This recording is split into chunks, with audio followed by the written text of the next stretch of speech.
YouTube, it is I, Sakarma, coming at you with a quick battle from Total Brohammer. I myself am heading the High Elves, and I am faced off against Matt_9216.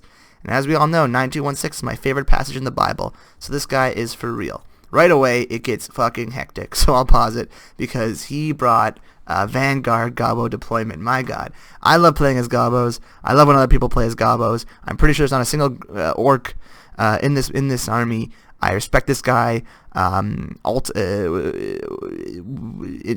intensely, basically. I think he is a hero among men. Most people don't bring goblins. This guy did. I love him. So what did he bring? He brought a line of night goblins with, chevrons, which I love to do. Bunch of nasty skulkers. What are these guys? The night goblins, all the way chevroned up. Again, good move. These ones are the warlord's boys. They're solid. No AP Clooney, surprisingly. No, there's got to be AP Clooney somewhere. Certainly. No. No. Just is that them? And it doesn't show up. I think that is because they have the leadership. This is the AP Clooney's. For some reason, it's not showing up because they have 100 leadership. Yeah. So for some reason, that's the AP Clooney's, which is not showing up. So a little glitch there.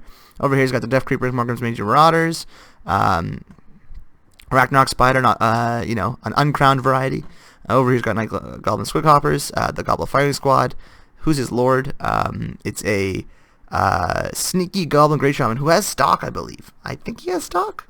I'm not sure, but he's hard to find. I mean, he's got Vanguard deployment. I thought he had stock. Pardon me. No, he's got Vanguard deployment, but yeah, I couldn't find him for half the game. Very frustrating. He's got the Dirker Squids over here. So nice little Vanguard deployment. What did I bring? Dragon Princes, I hid them in the woods. Obviously not going to be very useful because this battle gets hot and heavy right off the bat. So 2 on either flank. I brought some chevroned up spearmen in the front line. Just with some extra spend. It wasn't intentional. I brought some Swordmasters of Hoth because, as John said, Waylands of Thrace just, they're just so bad. I mean, they just underperform in almost every circumstance. I think you're better off always bringing Swordmaster of Hoth, just spending that, putting that extra spend into them. Because I'd rather have one of these guys than one of these guys and a spearman. They're just underwhelming usually. A couple of archers, they'll do well and be able to counter snipe the other archer, the Goblin Firing Squad. I brought Tyrion just to change it up, and I brought a Lore Master of Hoth again, also just kind of change it up to see what it's like. What does he have? I think he has Spirit Leech and Earthblood. Spirit Leech being, of course, a fantastic spell against greenskins who have no healing. And so let's get right into it. So right off the bat, it is hectic. It is madness. He's got Gobbos everywhere. He's charging in. And actually, he's in a very good position. I pull my spearmen back because I don't want them fighting in this front line. I want them in the back here. I jump Tyrion in there, and he's taking so much damage against these nasty skulkers, but he's going to give it back really quickly. It does so much damage, and they're getting hit by archers, so I'm totally fine with that. I move these guys in, just do a nice little charge on these goblins. Unfortunately, they are caught on the flank. And he does chuck in this Fanatics, which do a good little bit of damage. We are breaking them all over the place. We got a nice. This is huge, actually. Probably the game-saving play is you get to Sunfang right across these rusty arrows and able to route them immediately, which is just critical. But he is moving his units in and around here to try and flank my archers, which will be crucial because if he can bring these guys back and I don't have archers to deal with them, that's going to be very bad for me. His Ragnarok Spider obviously started off a little bit in the back, so it has to bring it in. So we have a few seconds there where we're able to take advantage of not having to fight this guy. It is going to do very well against my Dragon Princes, but I am just trying to get rid of his cav as best I can. These these Night Goblin Squighoppers over here on the flank, they are coming in. There's a ton of them. I see this coming, but he's pushing also through. He's force passing these Night Goblins to get into them too. So yeah, a very, very good play on my opponent's part. At this point, I'm like, okay, but if he takes my archers, I gotta take his archers. So, because I don't have enough units to guard against this, mass attack from both flanks, and I am trying to collapse back inwards. So I'm like, okay, just make sure I run down their archers so they don't have any to deal with me. Obviously, these guys are gonna, be pecking down my my Dragon Princes throughout the game, but I'm fine with that because they'll waste their whole ammo, pretty much taking out one whole unit. And if I can get rid of their archers, I'm in good shape. I put Tyrion against the Ragnarok because Tyrion can heal, and this guy cannot. So I'm fine with that. My Lore Master is somewhere over here. He's trying to help. I mean, my opponent is just doggedly force passing these guys through, and they're taking losses, of course. But they are, forcing my archers not to fire and pretty much destroying my line. So very, very well played on my opponent over here. I do bring this Dragon Prince to try and fight these Dirkic Squids, and they took a lot of damage, surprisingly. He's got this Great Goblin Shaman hidden in the woods. That's why I couldn't find their Lord for the longest time playing this when I was fighting this battle, because it was so hectic at the beginning. I didn't have a chance to even see this guy was on the field. And he runs him in the corner over here. The Dragon Princes are over here. He took these guys off of skirmish, so I was able to catch them with the Dragon Princes. Not doing that damage that quickly. because I think they hit the what are these guys called? Nasty Skulkers first, but still, getting the job done. Over here, I am able to surround his Ragnarok Spider with Tyrion and do some damage. Of course, Tyrion doesn't do armor piercing, which is super unfortunate, and he's being poisoned. But his melee attack stats are super high, and a man after my own heart casts a Curse of the Bad Moon, this beautiful, beautiful spell with his little tongue everywhere. It's a moon with a mouth, ladies and gentlemen, a moon with a mouth. What's there not to love? And it just shrinks away into nothingness. Amazing. Again, Nat921, whatever.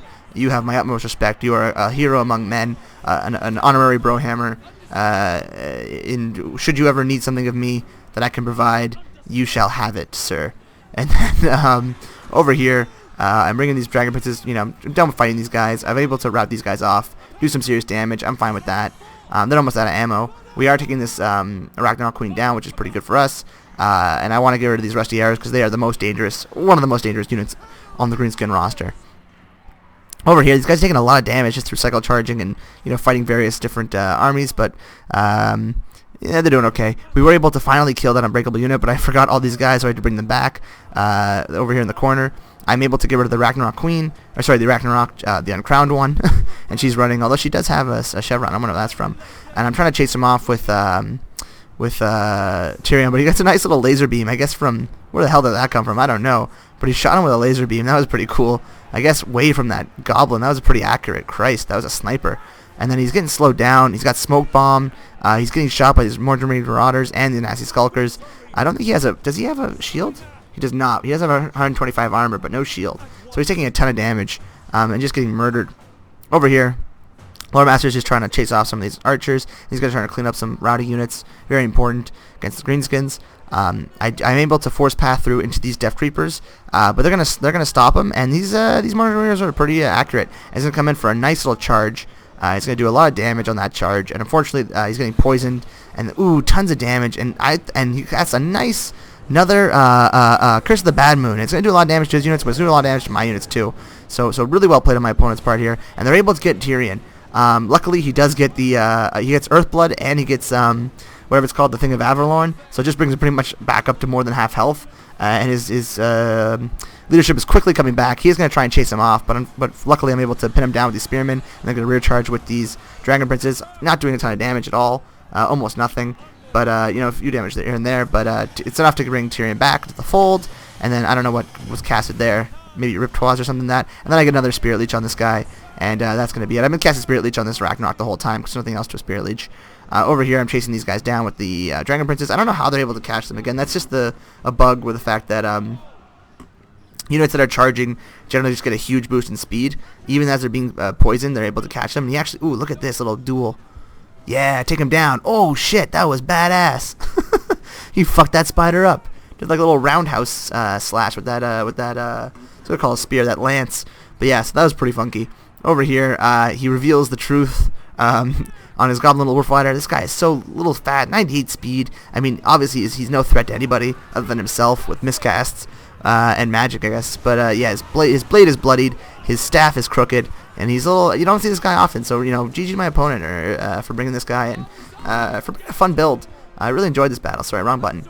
Really enjoyed this battle, but as you look at the battle at the balance bar, things are looking up in my favor. And really, with the Ragnarok Queen gone, Tyrion could pretty much devastate this whole army. Without archers and without the Ragnarok Queen, Tyrion is a one-man wrecking machine against Gobbos with the Sunfang and his just crazy high armor and huge melee stats. I mean, these guys, Nasty Skulkers actually don't do poorly against him, but they also lose pretty quickly against him.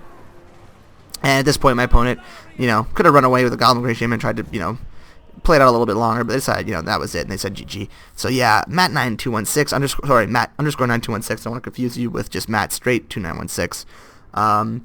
You are I love you. Thank you for bringing a Gobbo build. It was a lot of fun, and a Vanguard Gobbo build at that. I mean, even I don't have those kind of brass, that kind of chutzpah, as they say in Yiddish. Over here, you can see tons of kills, and all units, of course. A lot of just goblins. So these guys were quite healthy. My hero squad was quite healthy. That's really what the difficulty was dealing with. They were able to get my Dragon Princes down quite well. These one, had about half health. It was actually quite lower. That's just that's accounting for the models that were left. There were a lot of models left, but they're taking a lot of damage. And they have 3 chevrons, pretty impressive. But yeah, there's not a lot of killing. Problem with this army is that I would say you need a little bit more killing power in that you don't have Wa, and you don't have any sort of big debuffs other than the magic, and you don't really have a ton of infantry. So once he lost his Rusty Arrows, there was nothing to really deal with most of my army. And then, of course, the Ragnarok Spider is a huge killing power, a source of killing power, but it can be dealt with. It's not like it's a Krokgar or anything like that. It's not like a one army destroying machine. It can be, but in very, very specific circumstances. It's not as good as it as the stats make it out to be. But yeah, other than that, GG to my opponent. Great game. Had a lot of fun. And he tried to be a little sneaky, with he brought Savage Orcs and he brought Gobbos. That is you know what though? Oh, look at this guy's wayward eye, motherfucker, and his funky teeth. But yeah, you know what? Considering, he's also got kind of strange looking eyes. But anyways, yeah, I like this. Considering he's a goblin, that's very like I just imagine like goblins wearing like a green skin like little bodysuits, and then we're thinking we're fighting savages, and all of a sudden, poof, no, it's Gobbos, and they just run out. That'd be cute. It would be cute and terrifying. Anyways, that'll be it for me. Thanks for watching, guys, and I'll see you around the